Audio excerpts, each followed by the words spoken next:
سلام د نن سهار د 9 بجو خبرونو ته مو زه سمیع الامیني هرکلی وایم. د افغانستان د سولې لپاره د امریکا ځانګړی استازی وايي واشنګټن په افغانستان کې د یوې ټولیزې سولې په لټه کې دی، نه له دغه هیواده د وتو په لټه کې. زلمي خلیلزاد تیره ورځ 3 پرلپسې ټویټونه وکړل چې په ظاهره داسې انګیرل کیږي چې ښایي د طالبانو د هغې ادعا په غبرګون کې وي چې تیره ورځ ویلي وو امریکایي لوري له طالب استازو سره منلې چې خپل ټول ځواکونه به له افغانستانه باسي او په راتلونکي کې به په افغانستان کې هیڅ ډول لاسوهنه نه کوي.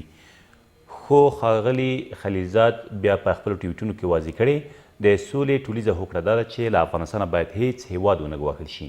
له افغانستانه به بهرني ځواکونه وځي، بین الافغاني خبرې به پیلیږي او باید تلپاتې اوربند وشي او تر هغې چې پر دغو څلورو موضوعاتو هوکړه نه وي شوې د سولې هیڅ ډول هوکړه وروستۍ نه ده.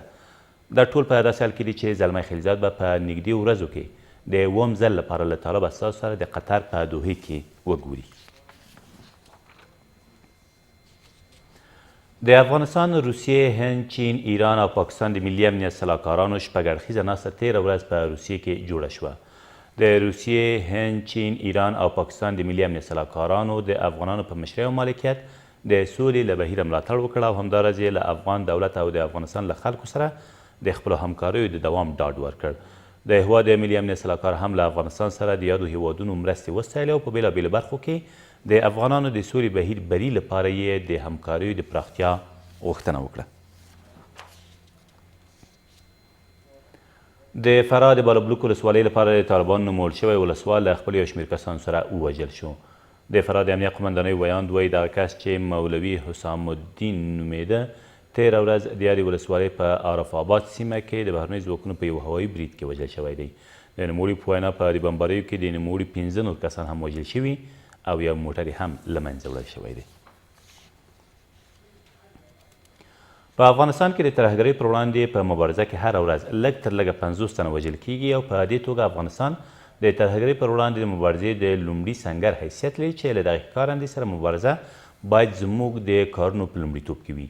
دغه مطلب د افغان حکومت ملي امنیت سلاکار د اوفا په 10مه امنیتي ناسته کې څرګند کړ او زیاته کړه چې نشه یي توکي د ترهګرو د عوایدو اصلي سرچینه ده چې هر کال ورته میلیاردونه ډالره پیدا کوي او له دې ښکارندې سره د مبارزې لپاره عمل، همغږۍ او یووالي ته اړتیا ده.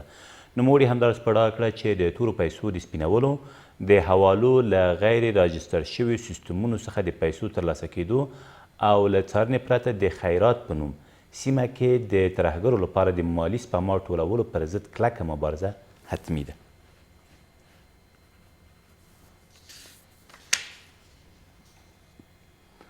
او څارګر ملي ادارې په تخار کې طالبانو د یوې اتي کسیزې ډلې له نیولو خبر ورکړ.